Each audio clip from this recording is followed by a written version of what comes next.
Megmutatom a feladatokat. Az első feladat azért lényeges, lányok, mert nem sima evezés lesz. Ez egy bicepsszel egybekötött evezés, dönt a törzs, és úgy húzott hátra a könyököt, tehát nem föl, hanem hátra, hogy derékszögbe lesz a kéz. Jó? Ezt megcsináljuk 10-szer. Utána jössz fel, és csak félig emeljük enyhén hajlított karral a kezeket, a súlyokat, és utána a hammer press, szintén a kitolások. Maradok a 10-nél, jó? Jó, 2 súlyzó. Mindig ott van közben a számlálós. Mindjárt nézem, hogy mikor kezdjünk.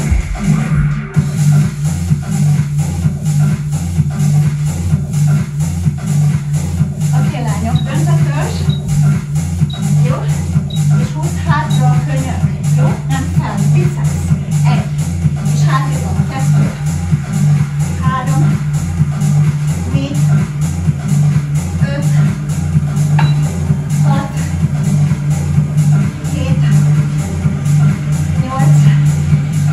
9. 10. Jó, gyere fel. 10. 9. 8. 7. 6. 5. Hajlított karral. 4. 3. 2. 1. Tenyerek egymás fele. 10.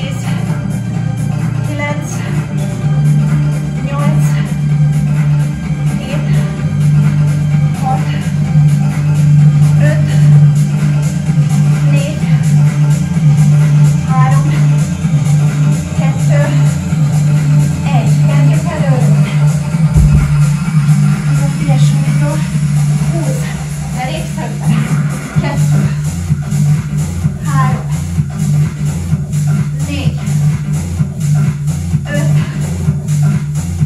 6. 7. 8. 9. 10. Enyhén hajlított karral. Emel. 2. 3. 4. 5. 6. 7. 8. 9. 10. Kalapács. Tartásos kitolás. 10. 9. 8. 7. 6. 5.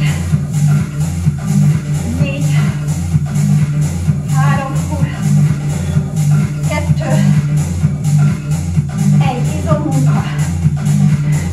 Gyere még. 20. 2. 3. 4. 5. 6. Tart a has. 7. Egyenes a gerinc. 8. 9. 10. Nagyon sok izom dolgozik ennél a feladatnál. Enyhén hajlított karral, feszes hassal.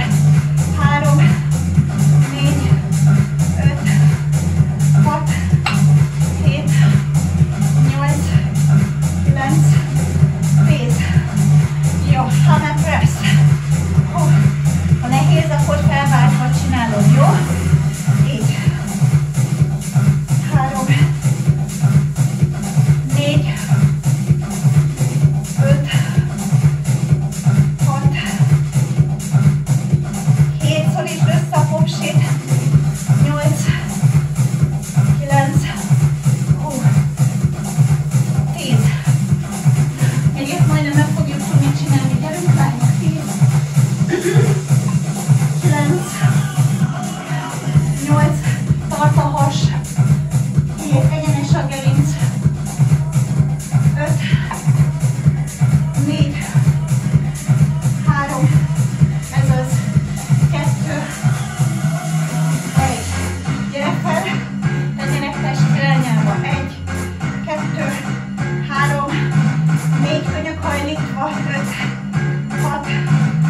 7. Ne húzd fel a vállaidat. 8. 9. 10. És még megy egy pár. 1. 2. 3.